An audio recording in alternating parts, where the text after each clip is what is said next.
Yo guys, welcome back to YouTube channel JP Codes. Today we're going to be talking about file setup in web development. So there are many ways to set up your files and folder structures on the VS Code. But of course, feel free to use any way you're comfortable using. But I'm going to recommend the way I actually set up. So the first thing to consider is we have to create a folder for this on our file explorer. So I'm going to click on the file explorer here. So if you're using Windows, you should actually look for file explorer. That's the shortcut should be Control E. But for Mac users, you just go to the Finder here, which is somewhat the same, and then you just go to desktop, anywhere you want to create, and just create a new folder and then call it whatever you want to call it. In my case, I'm going to call it JP Codes Web. JP Codes Web. So the name is up to you for whatever you want to do that. Okay, and then I'm going to open this in my VS Code. Remember I said this is the Explorer where the file, or you're going to import your folder. So just click quickly here. I'm going to click on this file and then go over here to add folder to workspace, or quickly I'm just going to drag and drop. Whichever works for you is fine. So I think I will just drag and drop it here, and then that should be it.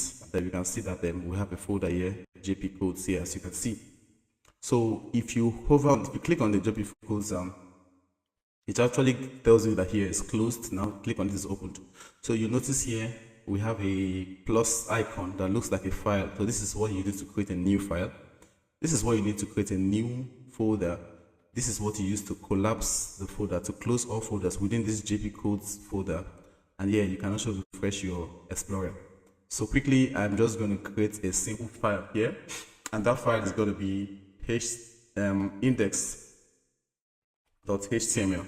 So by calling it index.html, I am simply saying that I want to create a file name, a file that has the name index, but the dot here is telling us, okay, we want to give this file name of index an extension.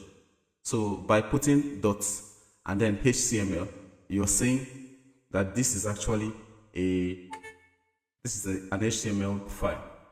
So you type it, you just click on enter, and then you have created your very first file inside your JP Codes folder, or rather JP Codes workspace. But this is a folder. So we can go ahead with whatever we are doing. So just that we have created our very first file. We are going to start writing inside the file. And the first thing I want to just write is let me just write the text, just a plain text like this, and then I'll just say this is the first file in our web development series, something like this. So this is what I have. In the next tutorial, I'm going to be showing us how to view what we have seen.